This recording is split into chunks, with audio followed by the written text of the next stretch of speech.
dalam kehidupan kita.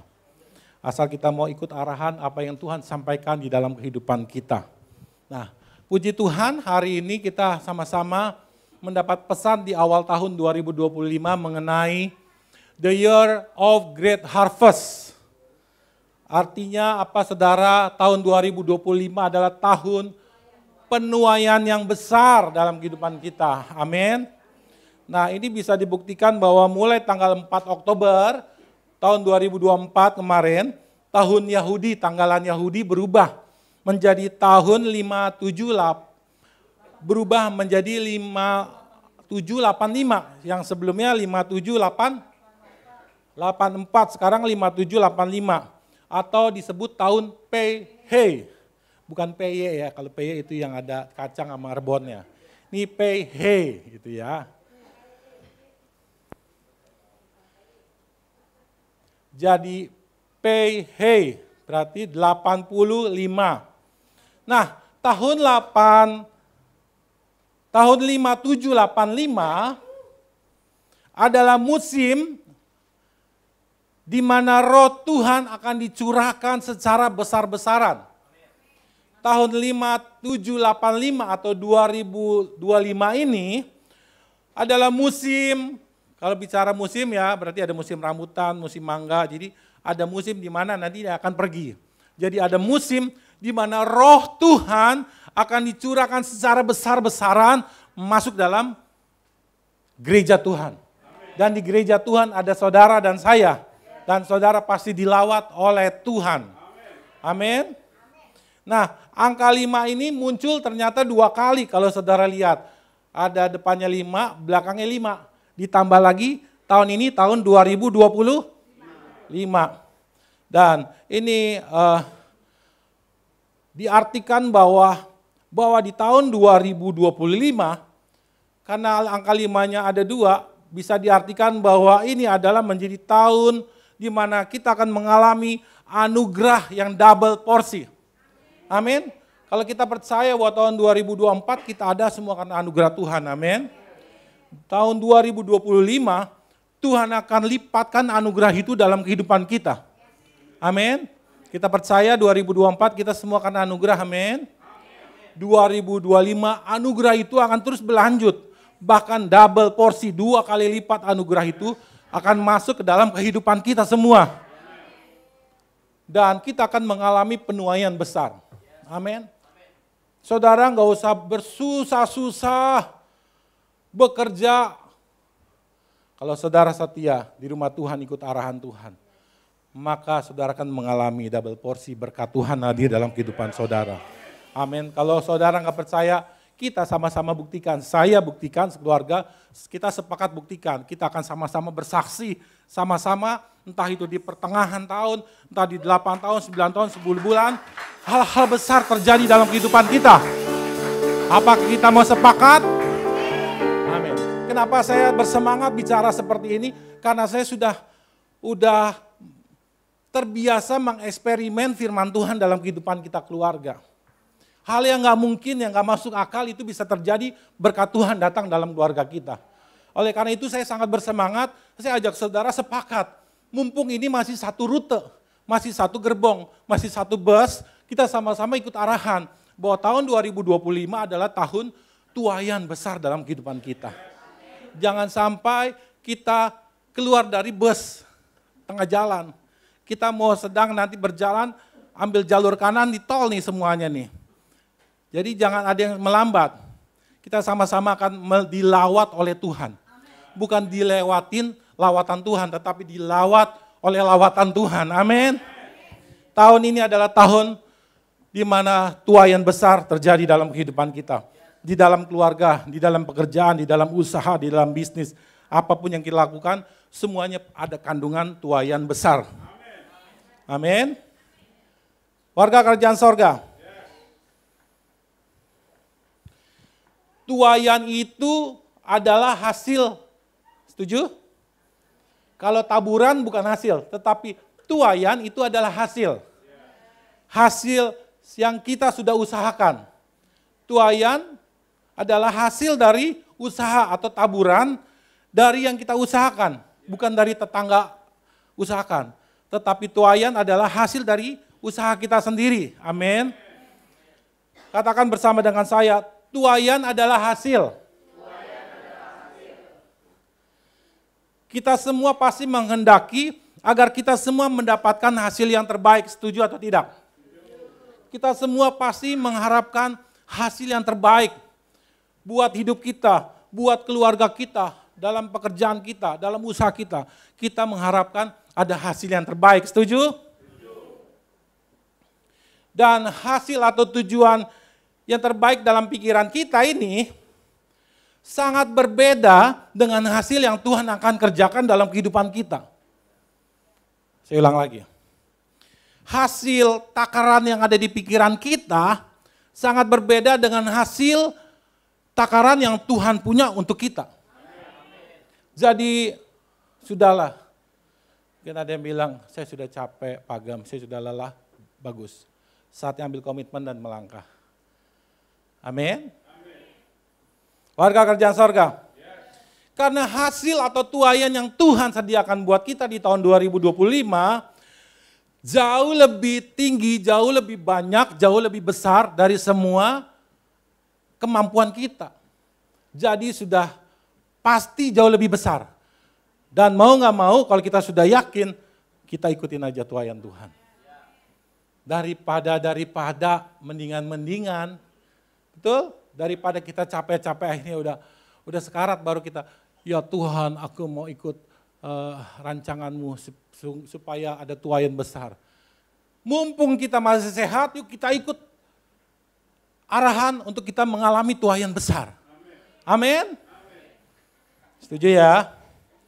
Hari ini Tuhan mau kasih pesan buat kita semua, agar kita tidak hanya mengalami hasil seperti yang kita inginkan saja, tetapi kita mengalami hasil seperti yang Tuhan inginkan. Karena jauh lebih besar dari apa yang kita inginkan. Amin. Yang kita inginkan terlalu rendah. Bagi Tuhan justru terlalu miskin. Menurut kita kaya, bagi Tuhan itu masih miskin. Oleh sebab itu mari kita ambil apa yang Tuhan inginkan. Justru lebih besar. Yang gak mungkin jadi mungkin. Apa yang gak pernah timbul dalam hati, dalam pikiran, itu yang Tuhan sediakan buat kita semua. Bagi kita yang semua yang mengasihi Tuhan. Amin. Nah, tuaian apa saja sih yang ada di tahun 2025? Kita mau lihat sama-sama. Ada 3 hal tentang 3 bagian tuaian yang Tuhan mau berikan sama kita. Dan ini enggak dimiliki sama orang-orang dunia. Ada 3, mungkin 1 dimiliki, tetapi itu tidak begitu besar. Dan rahasia ini dibukakan di minggu pertama ini di awal tahun. Saya rindu ketiga ini sama-sama kita mau alami. Amin. Ada 3 tuaian. Langsung dibuka aja. Next.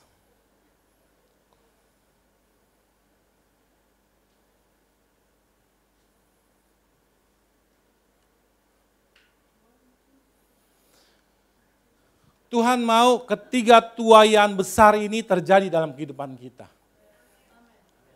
Jangan sampai kita kelewat. Dalam Amsal 10 ayat yang ke-22 mengatakan begini. Berkat Tuhanlah yang menjadikan kita kaya. Amin. Susah payah tidak akan menambahinya. Kalau menurut saudara, orang-orang duniawi bisa kaya enggak? Bisa. Tapi bisa mengalami kesusahan, kesulitan? Tapi ini orang percaya dijamin bahwa berkat Tuhan yang akan menjadikan tetap kaya, susah payah tidak akan menambahinya. Bisa dibacakan, tolong, Amsal 10 ayat yang ke-22.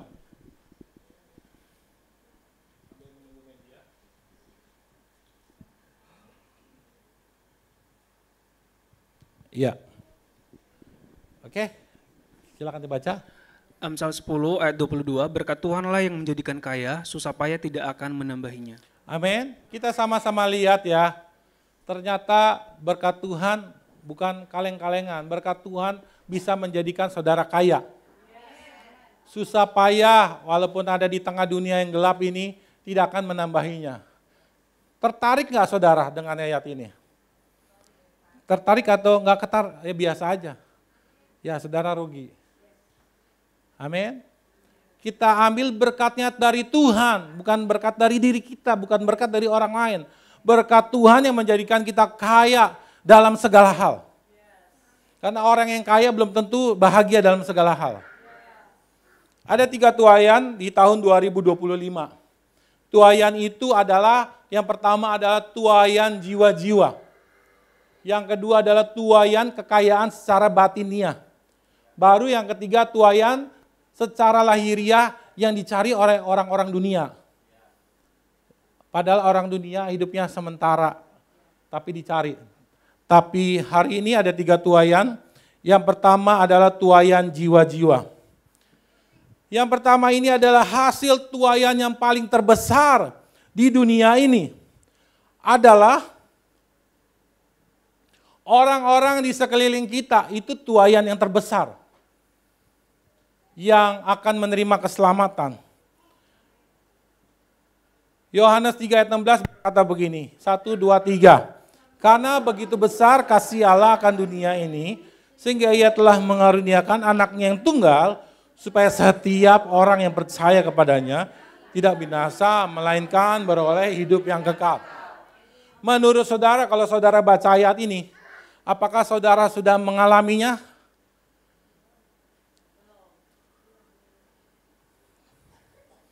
Apakah saudara sudah percaya bahwa Yesus Tuhan Juru Selamat dalam kehidupan saudara? Amin. Saudara adalah penduduk warga kerajaan sorga? Amin. Saudara menerima kehidupan yang kekal? Amin.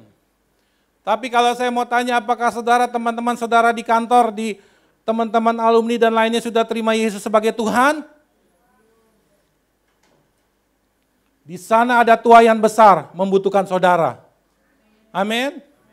Ayat ini sudah menjadi nyata dalam kehidupan kita. Kita percaya Yesus Tuhan Juru Selamat, kita tidak akan pernah binasa. Nah, tuaian yang pertama ini adalah tuaian terbesar dari tuaian nomor 2 dan 3. Orang-orang di sekeliling kita butuh keselamatan seperti yang kita sudah terima. Amin. Saudara adalah orang-orang yang berarti, yang berharga. Oleh karena itu Tuhan selamatkan saudara. Tapi Tuhan mau bahwa saudara lihat orang-orang di sekeliling saudara, dia butuh keselamatan. Ada tuaian di sekeliling saudara. Amin. Tuaian yang pertama ini adalah tuaian yang Tuhan kehendaki dan yang Tuhan banggakan di dalam kehidupan kita. Amin.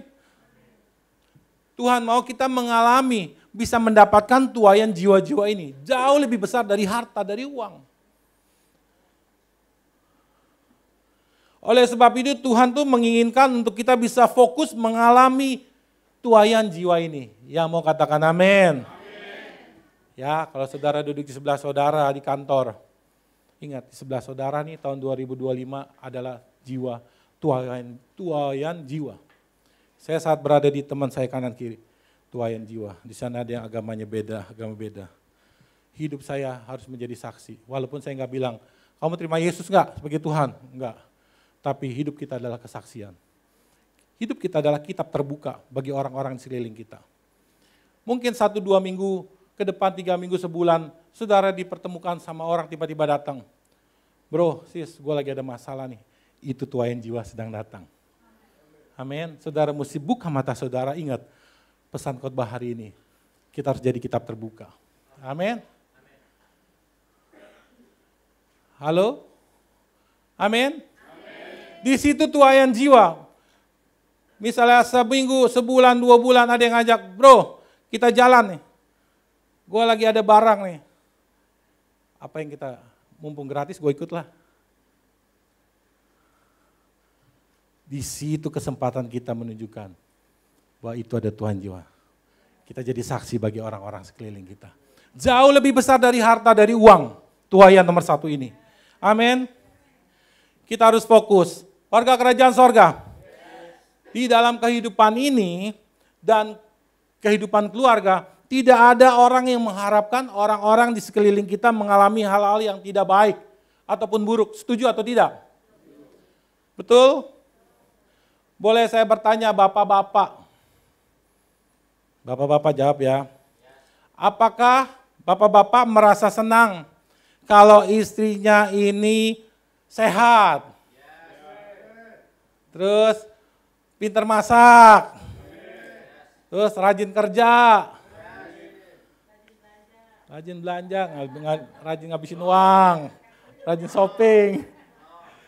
Istri-istri, ya misalnya apakah senang kalau ngelihat suaminya sehat? Terus rajin kerja, murah hati. Amin. Ya, semuanya juga mengharapkan kita semua keadaan baik, betul? Kita melihat bahwa bapak-bapak, ibu-ibu apakah senang kalau melihat anak-anaknya sehat semua? Rajin kerja di rumah. Anak-anak muda, rajin kerja di rumah semuanya. Disuruh sekali, gaskan. Amin. Handphone langsung lagi main game langsung tinggal. Wah, anak saya tuh mana David kalau lagi game tinggal langsung siapa? Laksanakan. Nah itu yang membuat kita bangga, senang kalau semuanya keadaan sehat, baik, rajin, nilainya bagus, anak-anak semuanya itu kebanggaan bagi kita orang tua. Betul ya orang tua ya? Demikian juga ternyata dengan Tuhan. Sangat mengharapkan kita semua sebagai anak-anaknya, kita semua bisa terlihat sehat. Tuhan tuh senang, Tuhan tuh mau kita tuh terlihat sehat, baik, kuat, lalu diberikan warisan-warisan, kepercayaan, didelegasikan. Tuhan tuh senang melihat manusia bisa mandiri berada di bumi area ciptaannya. Amin. Apalagi manusia-manusia Tuhan lihat sudah mulai bisa menggunakan prinsip-prinsip kehidupan sesuai dengan buku, manual buku ini, buku kehidupan. Senang banget Tuhan. Karena kalau setiap orang percaya baca buku ini meyakini dan mendeklarasikan, maka apa yang keluar, firman Tuhan yang keluar yang kita yakini tidak akan pernah kembali kosong. Pasti include dengan mujizat, pasti kembali dengan berkat-berkatnya. Asal kita mempercayai dan memperkatakan firman Tuhan setiap hari. Dan Tuhan senang kita bisa mengalami itu, dia bangga karena kita produk-produk ciptaannya. Efesus 2 ayat 10 mengatakan bahwa kita ini buatannya Tuhan diciptakan menurut gambar untuk melakukan pekerjaan baik. Dan itu kebanggaan Tuhan, dan itu dirasakan oleh kita sebagai orang tua dan sebagai anak-anak. Amin. Dan saya percaya bahwa Tuhan juga mau kita berada di gereja ini semakin bertumbuh. Seperti di gereja ini, selama 2024 mengalami pertumbuhan. Kita sudah mencatat ada pertumbuhan kualitas, ada pertumbuhan kuantitas yang terjadi. Dan ini Tuhan senang.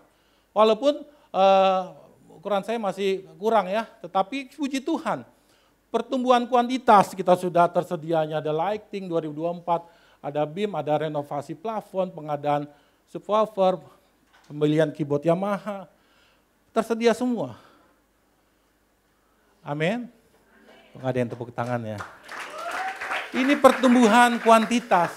Lalu ada pertumbuhan, ada pembelian panel listrik kita, ada PB ada seragam waktu itu ya.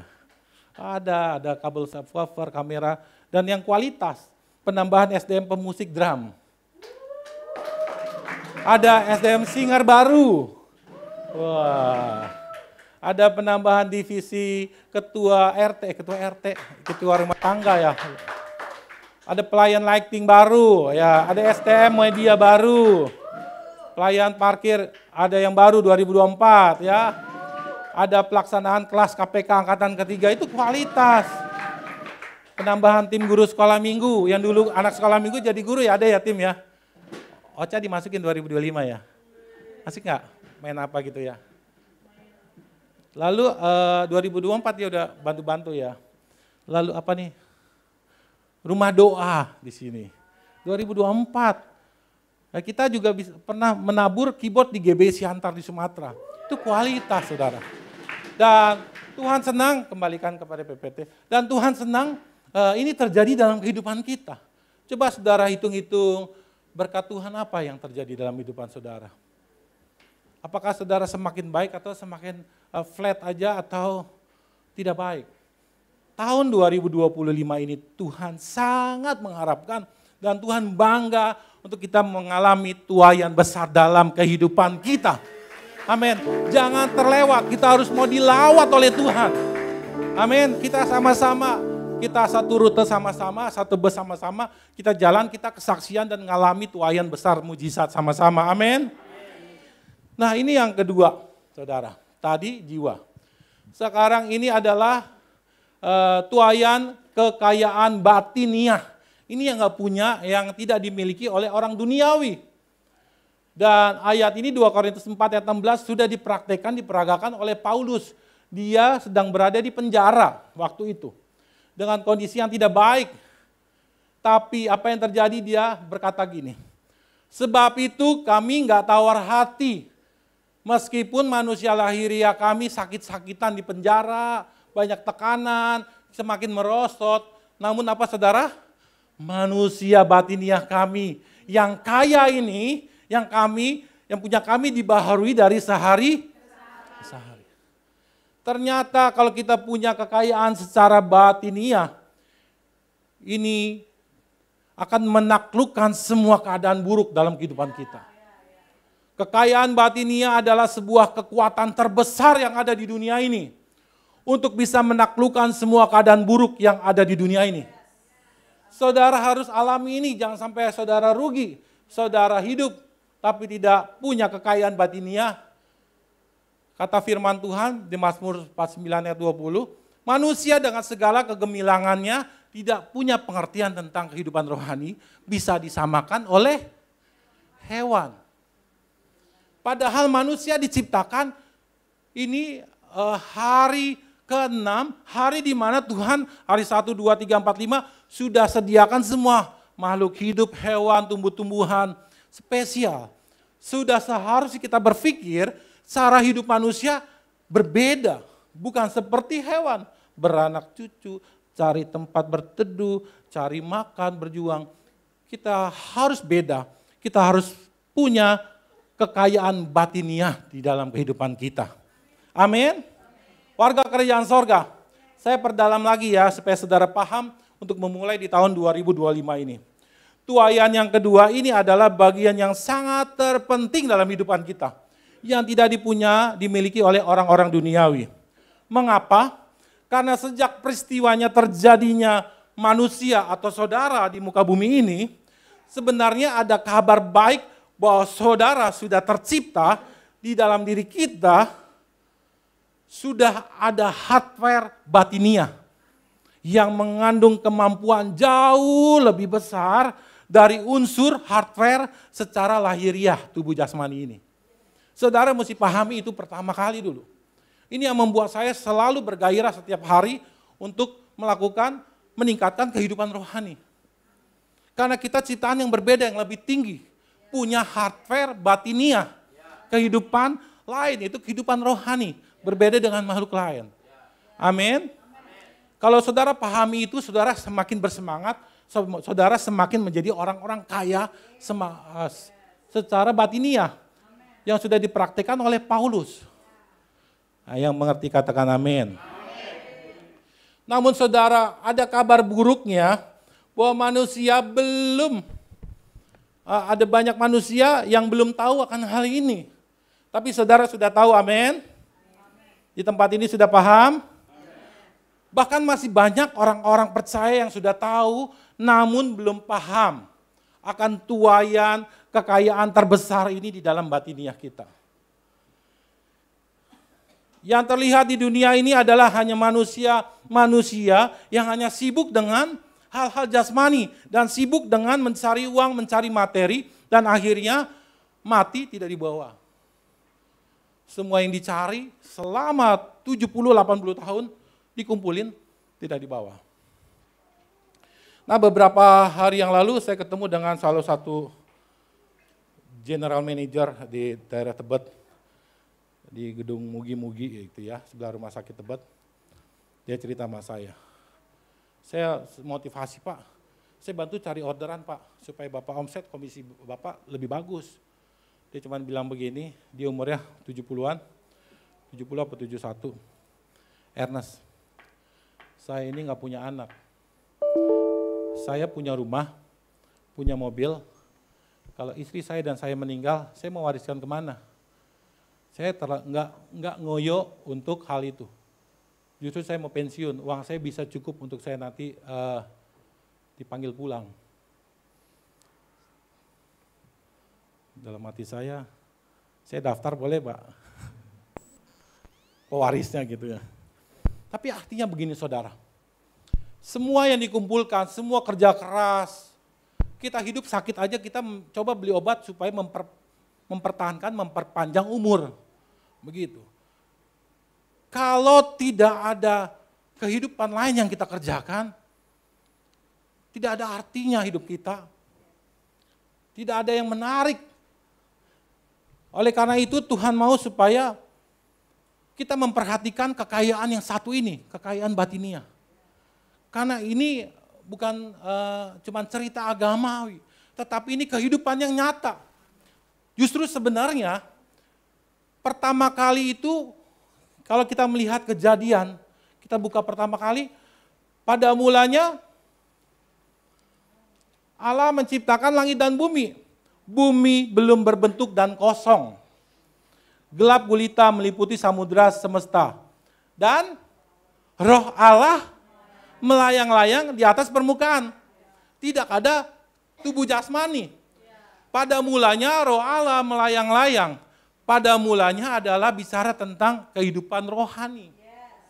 Pada mulanya bicara tentang manusia rohani.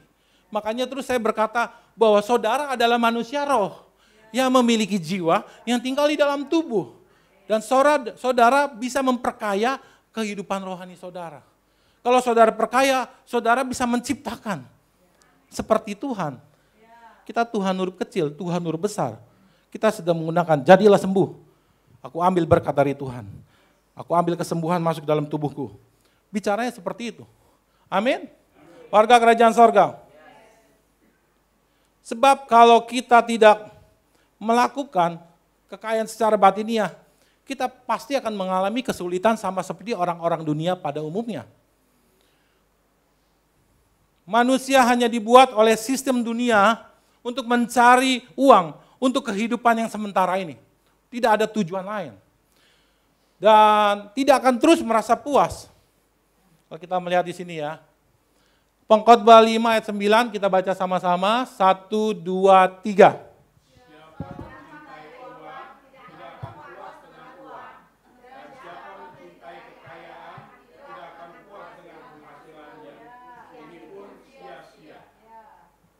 Saudara sudah paham ayat kebenaran firman Tuhan ini. Siapa yang cinta sama uang, nggak bakal puas dengan uang.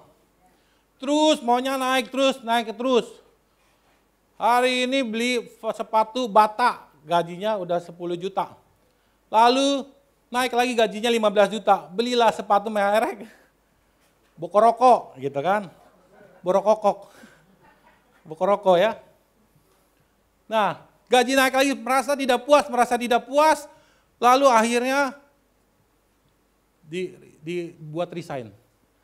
Wah, merek-merek masih di atas semua kan, terjun bebas, akhirnya pusing, kesulitan. Dan bicara aku tak sanggup lagi. Nah itu permainan dunia saudara. Saudara harus punya kekayaan secara batiniah. Supaya berapapun hasil yang saudara terima, saudara tetap merasakan bahagia, damai sejahtera, dan sukacita. Jangan pernah berpikir kalau uang banyak, kebahagiaan, damai sejahtera lebih banyak. Itu menurut dunia. Tapi kalau kita punya kekayaan secara batiniah, mau dapat uang 500 ribu, 1 juta, 1,5 juta, bahagianya sama. Datang dari Tuhan. Amin. Kabar buruk hidup orang percaya adalah hidup tanpa memperhatikan kehidupan batiniah setiap hari. Ini kabar buruk. Jangan sampai kita menjadi hamba uang, kata firman Tuhan. Ini ayat ngelotok banget waktu saya masih kerja jadi driver online di mobil ya. Sampai saya ngalong-ngalong gitu ya. Waduh, jam 2 pagi, jam 3 bawa penumpang gitu ya. Waduh, sampai-sampai leher saya keras, sampai saya dirawat di rumah sakit. Saya bilang, wah Tuhan, kalau gini nih saya hamba uang, apa bukan ya? Tapi keluarga saya membutuhkan. Saya baca dapat ayat ini, janganlah kamu menjadi hamba uang, dan cukupkanlah dirimu dengan apa yang ada padamu. Karena Allah telah berfirman, aku ini sekali-kali tidak akan pernah membiarkan engkau, hai anakku. Aku sekali-kali tidak akan pernah meninggalkanmu. Amin. Semua kerja dibanting, banting tulang semua dibanting gitu ya. Sampai hilang, capek, nggak ada damai sejahtera, nggak ada sukacita karena udah capek. Ketemu sama keluarga udah capek. Istri saya nggak mau ganggu saya. Ini jam 2, jam 3 pagi baru pulang kerja. Hamba uang. Sampai sakit-sakitan. Apakah seperti itu? Seperti itulah yang dilakukan di dunia ini. Dunia yang mengsetting itu seperti itu. Tapi kekuatan saya masih bisa menghidupi hal rohani. Makanya banyak orang yang driver online tuh di mobil udah berita lewat.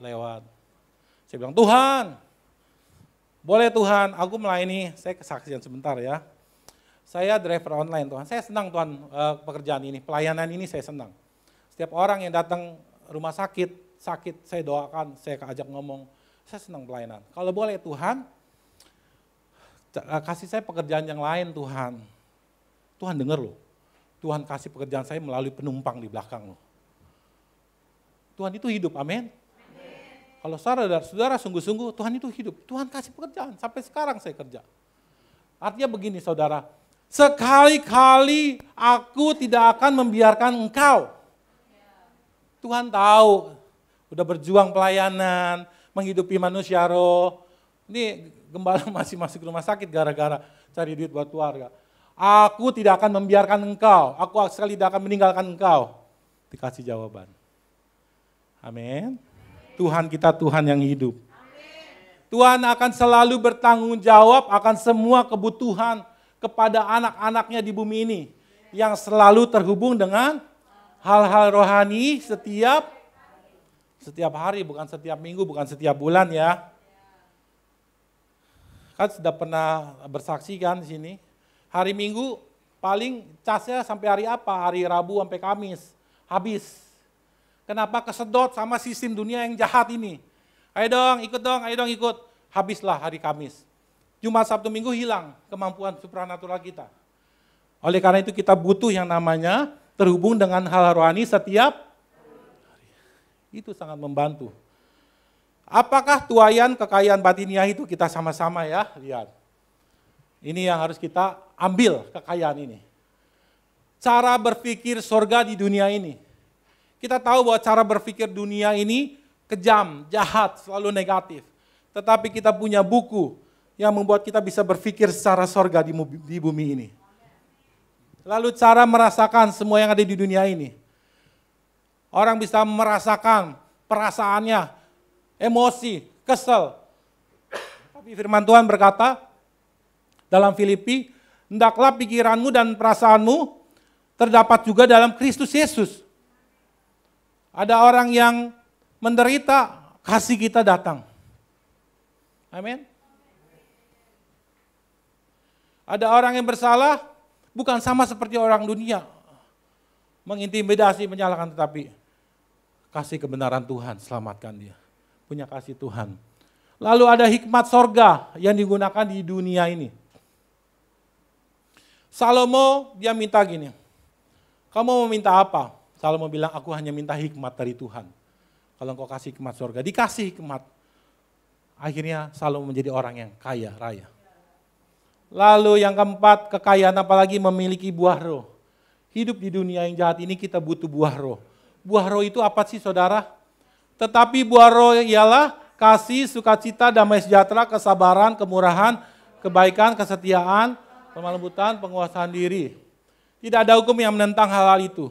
Barang siapa menjadi milik Kristus, Yesus, ia telah menyalibkan daging dengan segala hawa nafsu dan keinginannya. Ini harus kita perkaya dalam diri kita. Menjadi orang-orang yang supernatural. Amin. Yang ketiga adalah kekayaan secara lahiriah.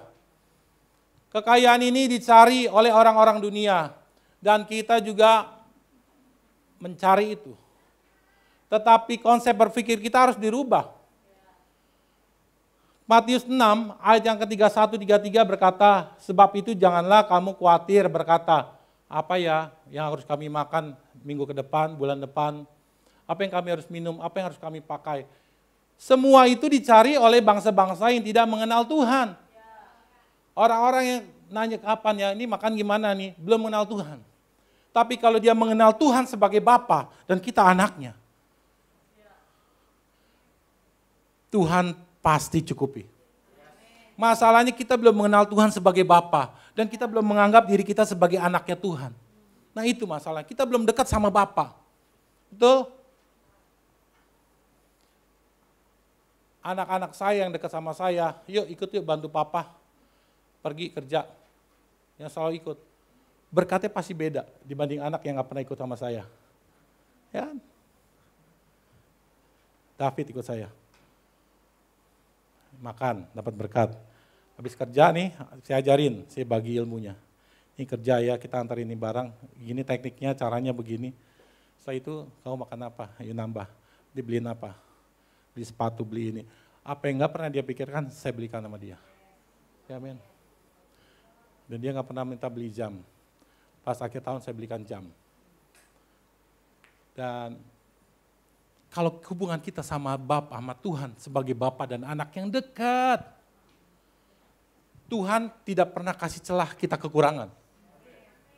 Amin enggak? Oleh karena itu, yang kurang dekat sama orang tuanya harus dekat sama orang tuanya. Yang kurang dekat sama Tuhan, dekat sama Tuhan. Amin. Amin anak-anak. Amin. Kekayaan secara lahiriah adalah berkat yang diberikan hanya sebagai sarana dan fasilitas yang dititipkan untuk kita bisa nikmati dan usahakan kembali saat kita bekerja di buminya ini. Amin. Sehebat apapun kita tidak akan pernah bawa semua harta yang kita sudah cari. Semua ditinggal semua. Amin.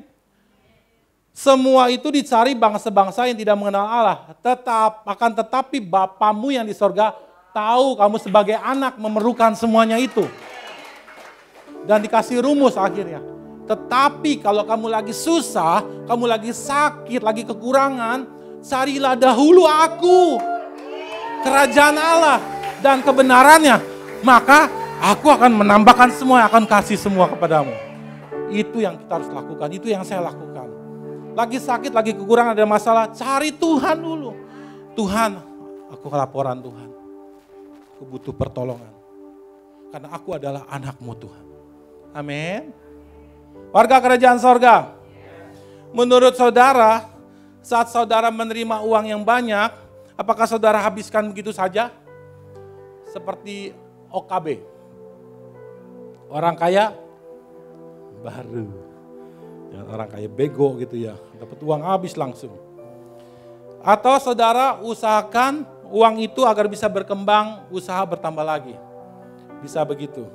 Itu memang seperti yang Tuhan kasih tahu di Kejadian 2 ayat 15.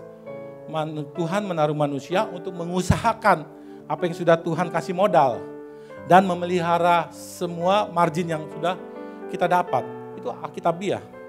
Nah saya mau bertanya lagi. Dari mana saudara mendapatkan uang? Pasti saudara menjawab dari hasil kerja, betul?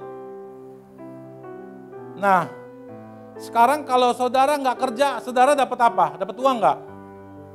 Nggak dapat uang. Nah sekarang gini, supaya lebih dalam lagi ya. Jadi sebenarnya fokus saudara adalah uang atau cari kerjaan.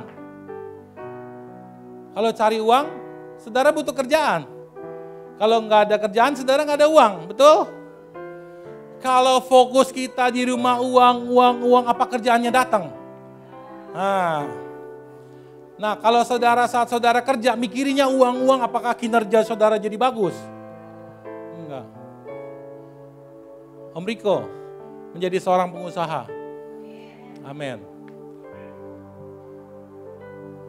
Silakan Oma.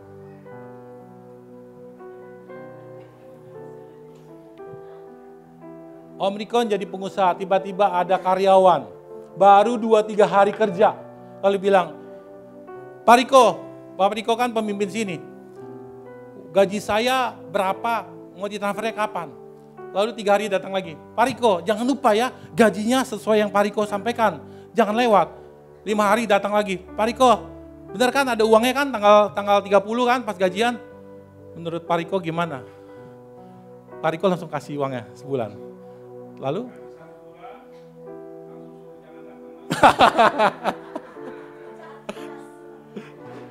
Nah itu saudara, artinya begini, artinya saya mau sama-sama luruskan, karena ini yang saya terapkan dalam kantor saya, dan kita bisa diberkati kinerja kita naik. Amin. Kalau fokus kita hanya uang terus, maka saya yakin bahwa kita nggak dapat peningkatan kerja. Betul? Kalaupun bekerja, kinerja kita pasti tidak akan pernah naik. Bahkan bisa menurun, merosot. Dan kreativitas kita, waktu saya masuk dari kantor, saya nggak mikirin uang, karena udah ada surat kontraknya pertama kali. Saya mikirin kerjaan bagaimana bisa tembus proyek ini, ketemu sama ini, konsultan, kontraktor, sama owner, tembus sana, jalan tikus, gini-gini.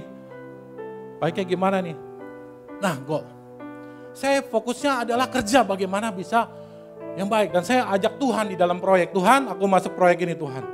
Pas saya masuk, satpamnya nolak saya. Nggak bisa, belum ada janji dalam.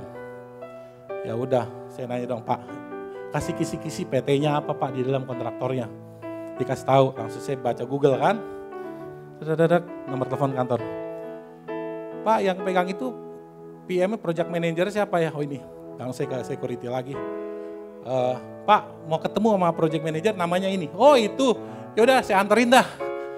Nah Tuhan kasih hikmah seperti itu. Ada kalanya pas telepon kantor, oh Bapak hubungin aja PM namanya ini, nomor WA segini, saya telepon langsung. Pak kebetulan saya lagi mampir kunjungan Pak di proyek Pak, Bapak bisa datang gak? Saya dari pabrik Pak. Oh iya langsung. Helm bawa ini? Gak bawa, dipinjemin. Akhirnya masuk. Nah Tuhan tuh kasih hikmat buat kita orang-orang yang berjalan bersama dengan Tuhan. Amin. Walaupun sempat gagal, gak apa-apa. Yang penting kita punya pengalaman berjalan bersama dengan itu yang terpenting dalam hidup ini saudara. Dan Tuhan ngelihat itu terus dalam hidup kita, makanya Tuhan kasih terus, malaikat kasih keberhasilan, kasih keberuntungan, kasih keberhasilan dalam hidup ini. Amin. Nah oleh karena itu mentalitas kita orang percaya adalah harus seorang pekerja. Amin. Bukan mentalitasnya uang yang ada di muka kita, di mata kita. Mengapa? Karena kita memang sedang dikontrak kerja di area kerja yang bernama bumi. Wah saudara terhormat sekali nih.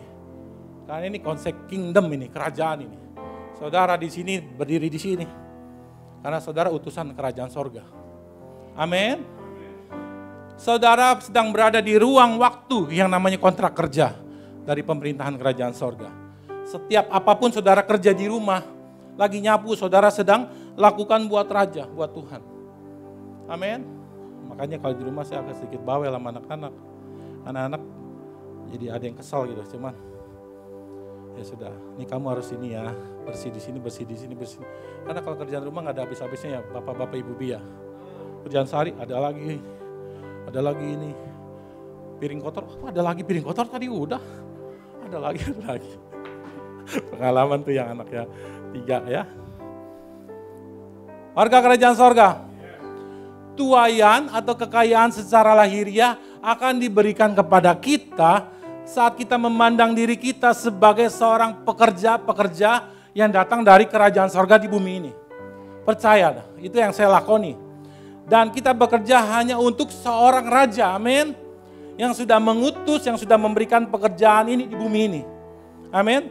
Oleh sebab itu apapun juga yang kita kerjakan, sudah seharusnya kita kerjakan bukan untuk manusia, bukan untuk gembala, tetapi untuk Tuhan, amin.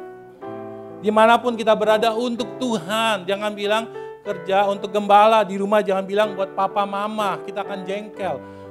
Semua di kantor jangan bilang buat bos, tapi kita kerjakan nih buat Tuhan. udah meminimize suasana hati kita. Itu lebih baik, lebih sehat, lebih kaya di dalam diri kita. Amin. Nah, Tuhan mau konsep inilah yang harus kita pahami terlebih dahulu. Sebelum kekayaan lahiriah, harta, uang, semua proyek dipercayakan kepada kita. Ini yang namanya disebut kekuatan untuk memperoleh kekayaan.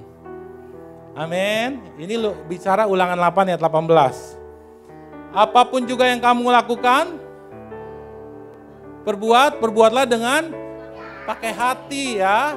Seperti untuk Tuhan dan bukan untuk manusia.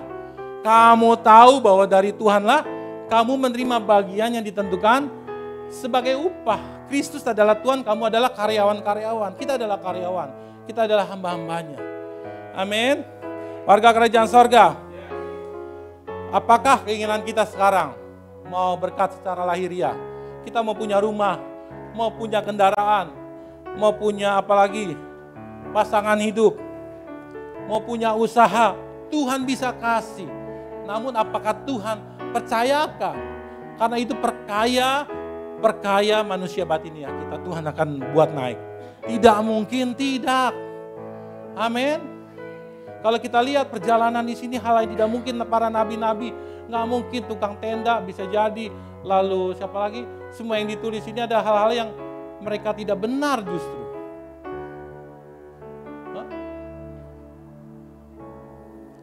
Penjala ikan jadi penjala manusia. Warga kerajaan sorga, jangan sampai meleset. Nah, ada 3 hal yang umum yang kita harus tahu dan lakukan. Kalau kita mau sukses dan untung uang, maka kita harus gunakan apa? Uang. Nggak mungkin kita mau untung, ya kita harus keluarin uang. Kita harus punya modal. Kalau kita mau sukses di karir kita, maka kita harus gunakan cara kerja kita, pekerjaan kita dengan baik. Betul, di tempat kita kerja, betul? Kalau kita mau mendapatkan pasangan terbaik, maka kita harus gunakan rasa cinta kita dengan baik kepada pasangannya. Nah, ini juga 3 hal penting saya rohanikan. Bahwa berkat Tuhan, kalau kita mau mendapatkan uang, kita harus gunakan uang sesuai dengan firman Tuhan. Amin. Amin. Yang bukan milik kita, jangan kita sentuh. Kata firman Tuhan akan mati partnership. Lalu yang kedua, untuk mendapatkan pekerjaan yang baik, gunakan kesempatan sungguh-sungguh pekerjaan saat kita dikasih pelayanan. Di gereja, dimanapun, gunakan dengan sebaik-baiknya. Maka Tuhan akan kasih promosikan karir kita. Karena gereja ini adalah tempat wadah melatih kita menjadi pelayan standar, pelayan kerajaan sorga di area kantor. Ada kelas KPK di sini, kita diajarin karakter, bekerja dengan sistem. Nanti di kantor sana juga akan jadi terbiasa. Keren ya sini ya. Nah, untuk mendapat pasangan yang terbaik, kita juga butuh menjadi pasangan Tuhan dulu. Baru Tuhan akan kasih yang terbaik buat kita. Amin. Jadi saya percaya Tuhan akan kasih pilihan pasangan yang terbaik. Amin. Bukan kasih pasangan yang asal-asalan. Asal kaya. Tapi suka jajan. Nggak mau kan? Asal kaya. Atau punya jabatan tetapi kasar. Ciri-ciri cinta sama Tuhan adalah orang-orang yang suka baca firman Tuhan. Saudara harus mencintai Tuhan dan Tuhan kasih pasangan terbaik buat saudara. Ini pesan Tuhan, amin. Ini 3 kekayaan. Kekayaan apa yang pertama? Tuayan, kekayaan jiwa-jiwa. Yang kedua? Kekayaan batiniah. Yang ketiga? Karya. Nah sekarang bagaimana dapetin ketiga itu? Kita dengan cepat ya. Bagaimana bisa mengalami ketiga tuayan besar itu? Kita mesti pahami siapa yang menabur. Kalau saudara menuai, yang menabur harusnya siapa? Yang menabur adalah saudara, bukan tetangga, bukan orang tua. Jadi kalau saudara mau selamat, saudara yang harus ambil pergerakan untuk menuju keselamatan. Tidak bisa, saudara, lu aja dah yang ke gereja lah, biar istri aja yang ke gereja. Gak apa-apa, nanti gue kan ikut selamat juga, gak ada. Keselamatan Tergantung masing-masing. Siapa yang menabur? Galatia 6 ayat 7, karena apa yang ditabur orang, itu juga yang akan dituainya. Amin. Tidak akan pernah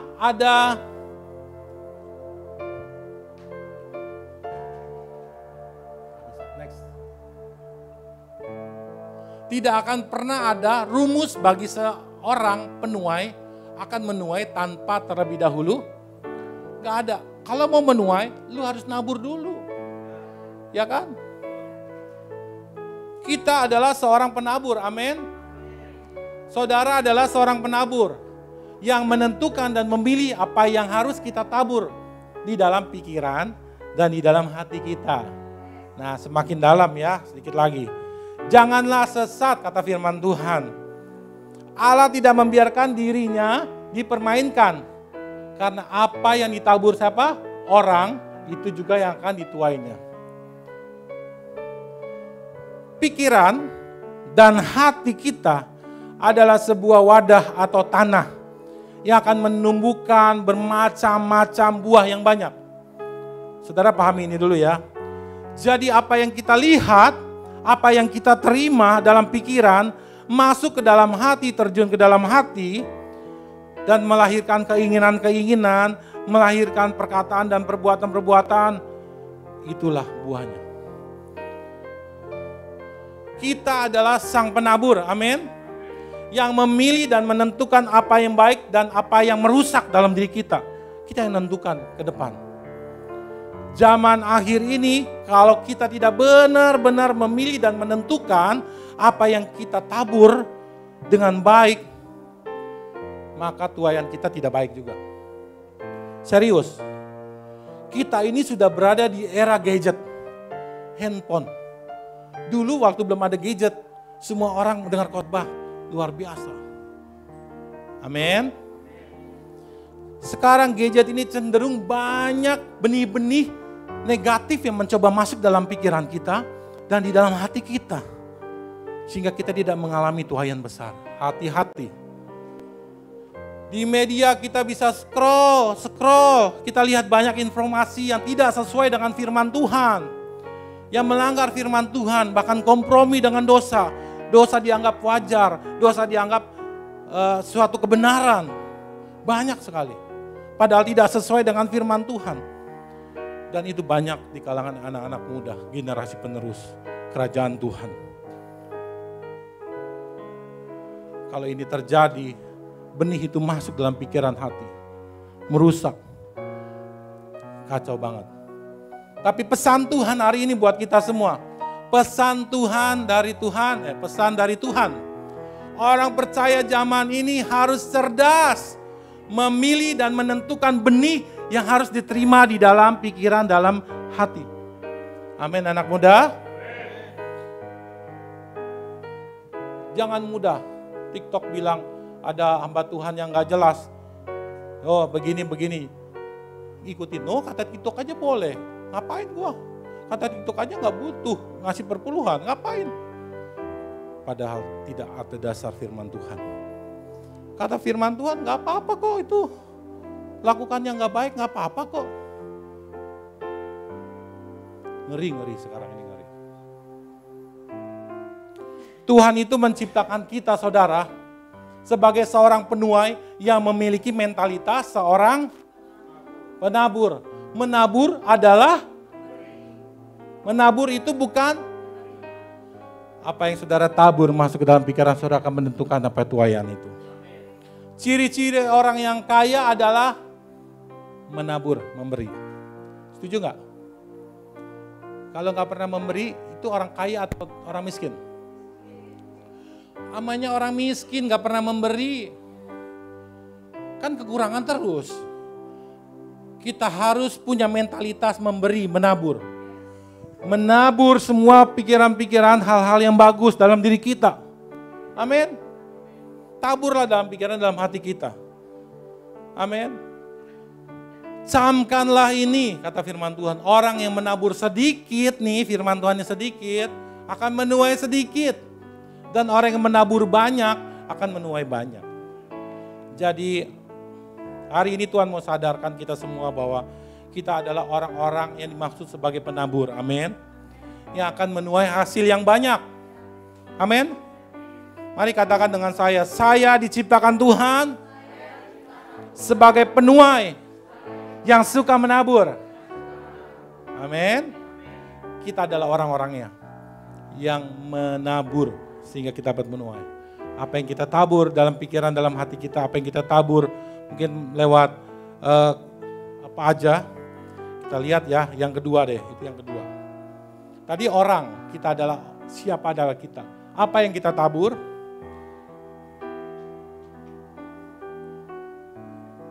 Ini yang kita tabur. 2025 ada benih-benih yang harus kita tabur. Yang pertama adalah benih firman Tuhan setiap hari. Yang setuju katakan yes.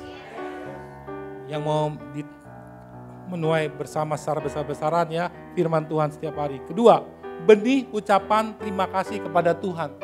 Saudara bangun tidur, saudara harus sebagai makhluk ciptaan Tuhan, kita bangun tidur. Terima kasih Tuhan Yesus buat kepercayaan, terima kasih aku udah bangun. Amin. Benih doa dan penyembahan. Saudara, kalau saudara mau kasih apa sih sama Tuhan, mau balas apa? Pakai harta, pakai uang, pakai tenaga, semuanya punya Tuhan. Saudara mau balas dengan apa? Ada yang Tuhan tidak punya, mau tahu nggak? Yang Tuhan tidak bisa adalah Tuhan menyembah dirinya sendiri, tidak bisa. Tuhan bilang terima kasih sama dirinya sendiri, nggak bisa. Dan itu harus diberikan. Yang bisa lakukan adalah saudara dan saya. Tuhan terima kasih, itu lebih besar dari uang saudara. Tapi jangan pelit-pelit juga ya. Penyembahan kepada Tuhan, itu lebih besar. Karena Tuhan tidak punya. Benih puasa, benih tenaga dan ide bagi pekerjaan Tuhan. Saya lihat waktu Natal, wah itu ide waktunya banyak sekali kemarin beres-beres itu waktunya. Saya percaya bahwa itu adalah benih bagi panitia Natal. Amin. Nah, benih uang, harta sesuai dengan firman Tuhan. Lalu benih waktu dalam persekutuan di gereja dan di rumah. Benih-benih ini yang harus kita tingkatkan di tahun 2025. Apakah kita setuju? Amin. Kita setuju?